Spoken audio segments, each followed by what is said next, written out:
Então agora nós vamos começar a falar de alguns modelos, né, de variáveis aleatórias contínuas, né?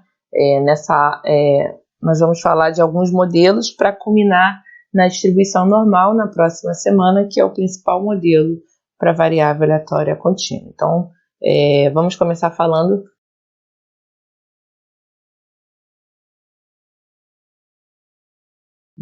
a falar da distribuição uniforme contínua.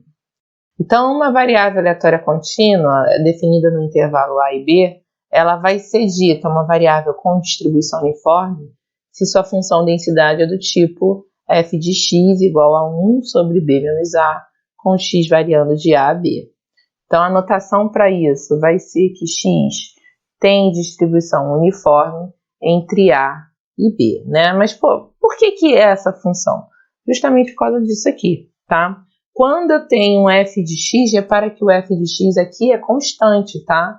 Ele não está dependendo em nada do x. Ele depende só dos parâmetros a e b do intervalo. Ele está dependendo só do início e só do fim do intervalo. Então, ele é uma função constante, que a gente consegue ver nesse gráfico.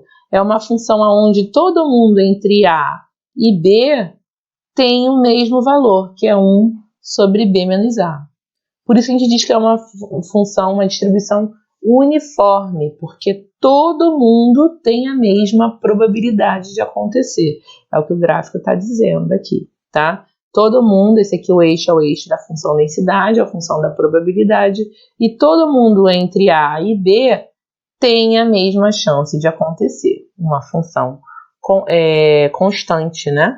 Por isso que a gente chama de distribuição uniforme. E contínua por quê? Porque a gente tinha a distribuição uniforme discreta, que era todos os pontos tinham a mesma chance de acontecer. Agora são todos os pontos no intervalo entre A e B têm a mesma chance de acontecer. Se eu quiser calcular a probabilidade, não entre A e B, porque entre A e B a probabilidade tem que ser 1, tá? Porque a área total da probabilidade é sempre 1.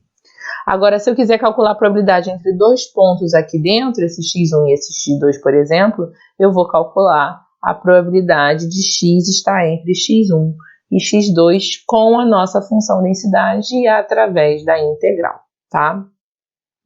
Então, o bom da distribuição da variável aleatória contínua é que agora a gente pode desenhar e ver realmente como essa probabilidade acontece. Então, eu tinha lá nossa função densidade, que tinha essa carinha aqui, 1 sobre b menos a, uma função constante, tá? E agora eu quero saber, se eu quiser a função distribuição, se eu estiver interessado na função de distribuição agora, né? Que é aquela função acúmulo. Ora, a gente já viu que para chegar na função acúmulo, basta integrar a função densidade. Então, se eu pegar o meu f de x e fazer a integral de a até x, por que a integral está de a até x? Porque a minha função só é válida de a até b. Então, eu não preciso ir até menos infinito no início de tudo, porque antes tudo era zero até chegar no a. Quando chegou no a é que a função ganhou corpo, esse corpo aqui, 1 sobre b menos a. Então, por isso que a integral vai de a até x dx, o que vai dar essa função acúmulo. Então, a função acúmulo vai ser dada por x menos a sobre b menos a. E com isso, nós vamos ter que a função densidade vai ter a seguinte cara, função de distribuição.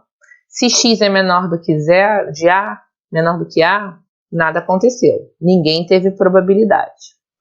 Se o x está entre a e b, eu vou acumular com essa característica, x menos a sobre b menos a. E acima de b, já acumulei tudo. Todo mundo já aconteceu. Então, acima de b, todo mundo já aconteceu. Esse valor só pode ser 1, que está mostrando assim, olha, já fiz tudo. Toda a probabilidade possível nesse problema já aconteceu. Então, o gráfico da função acúmulo, né, da função distribuição, vai ser esse. Antes, ninguém acumulou nada. Chegou no A, a probabilidade começou a acontecer, o acúmulo da probabilidade começou a acontecer. E depois do B, todo mundo já aconteceu. Então, cheguei no 1 e vou ficar no 1 para sempre. Então, vamos ver um exemplo, tá? Então, nesse exemplo, eu tenho aí uma variável aleatória, que é X, a corrente elétrica em miliampere, tá? Corrente elétrica é uma medida, uma variável aleatória contínua, porque eu não consigo precisar exatamente qual o valor daquela medida elétrica, né? Por mais que eu tenha os meus aparelhos, eu não vou conseguir dizer exatamente, com toda a precisão, todos os zeros, qual é o valor da corrente que está passando por ali, tá? Então, é uma medida contínua. X é uma variável aleatória contínua definida entre 0 e 20 mA. Então, esse vai ser o intervalo que eu vou trabalhar com distribuição uniforme. Então, repara, o meu parâmetro de entrada na distribuição uniforme é o intervalo onde aquela função é válida. Eu preciso saber disso para calcular a minha função densidade, porque a minha função densidade depende única e exclusivamente de quem era o meu A, o limite inferior, e quem era o meu B, o meu limite superior, tá? Então, está definido aí. A minha distribuição uniforme varia entre 0 e 20. Qual a probabilidade da medida da corrente estar entre 5 e 10 mA, tá? Lembrando que a função vale de 0 a 20, eu quero saber qual a probabilidade da corrente estar entre 5 e 10 mA. Então, X, minha variável aleatória, corrente elétrica em miliampere. X tem distribuição uniforme entre 0 e 20. Desenhei o gráfico de X aqui, né? F de X vai ser 1 sobre B menos A. O meu B é 20, o meu A é 0. Então, vai ser 1 sobre 20. Essa é a minha função densidade, variando entre 0 e 20, tá? Antes do 0, a função não vale nada. Depois do 20, a função não vale nada. Ela só vale entre 0 e 20 e vale igual para todo mundo. Essa é a minha função densidade, tá? Quando eu pergunto qual a probabilidade do meu x estar entre 5 e 10, graficamente é isso aqui. Qual é a probabilidade numa função que vale entre 0 e 20 do meu x estar entre 5 e 10? Já vimos que probabilidade é igual a área. Então, quando eu pergunto qual é a probabilidade da corrente estar entre 5 e 10, eu estou perguntando qual é o tamanho da área entre 5 e 10, tá?